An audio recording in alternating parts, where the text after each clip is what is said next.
Bonjour et bienvenue, ravi de vous revoir pour ce second épisode. Si vous n'avez pas vu le premier épisode, n'hésitez pas à cliquer sur la petite fiche juste là-haut. Sinon, pour faire un très bref résumé, précédemment nous avons fait l'analyse de la métropole du Grand Paris ainsi que du territoire d'Est Ensemble.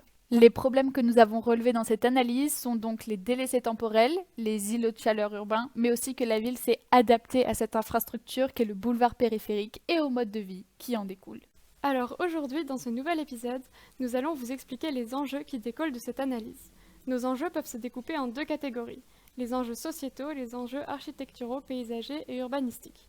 Pour la première catégorie, ce sont souvent des enjeux à court terme, qui permettent à toutes et à tous de se rendre responsables et sachant sur les problématiques telles que le réchauffement climatique. C'est un peu ce que vous faites maintenant en regardant nos vidéos, mais ça peut être aussi en participant à des activités dans sa ville comme les nuits blanches sur le périphérique, ou en allant écouter l'émission de Radio Périph de nos collègues que l'on vous met en description. En ce qui concerne la deuxième catégorie, les enjeux sont l'adaptabilité au réchauffement climatique en l'encaissant, en l'amortissant ou encore en étendant les îlots de fraîcheur. Un autre enjeu, c'est l'adaptabilité temporelle en réinvestissant et exploitant les bâtiments et infrastructures. Et le dernier enjeu, qui est déduit de notre analyse, que nous pouvons mettre en place, est l'adaptabilité aux mobilités en réadaptant les voiries pour les mobilités douces. Une fois tous ces enjeux exposés, notre projet de transformation qui se traduit de notre analyse de nos séquences et de nos enjeux est d'amortir les impacts du réchauffement climatique en étendant les îlots de fraîcheur. Comme vous avez dû le comprendre, notre objectif est de passer de la ville adaptée aux véhicules à la ville adaptable au réchauffement climatique. Ce projet se mettra en place selon différentes temporalités, à court, à moyen et à long terme.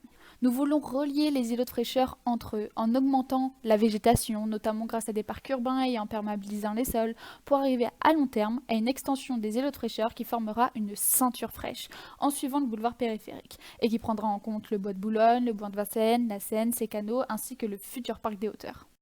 Pour notre projet, nous avons repéré différents sites de réflexion potentiels tout le long de cet anneau qu'est le boulevard périphérique et sur le territoire d'Est Ensemble.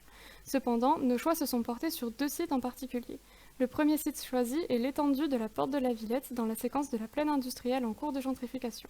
Il a été choisi pour ses qualités spatiales telles qu'un bâti peu dense et de faible hauteur, ainsi que son emplacement entre l'îlot de fraîcheur du canal et de la cité fertile. Mais aussi pour les problèmes que nous voulions résoudre selon nos enjeux, tels que l'omniprésence des îlots de chaleur urbains émises par les chemins de fer, par les industries, mais aussi on peut parler des nombreux délaissés temporels, des viaducs murés, et tout simplement de cette ville adaptée à la voiture. Le second site choisi est le site de la Porte de Pantin dans la séquence des hauteurs habitées.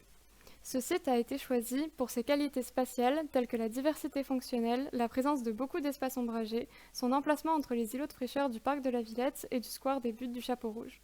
Mais nous l'avons également choisi pour ses défauts tels que la présence de nombreux délaissés temporels, du viaduc muré, des sols imperméables ou encore des grandes différences de hauteur. Maintenant, il est temps pour nous de vous dire au revoir et nous nous retrouverons la semaine prochaine pour le prochain épisode qui vous parlera des transformations urbaines prévues sur ces deux sites de réflexion.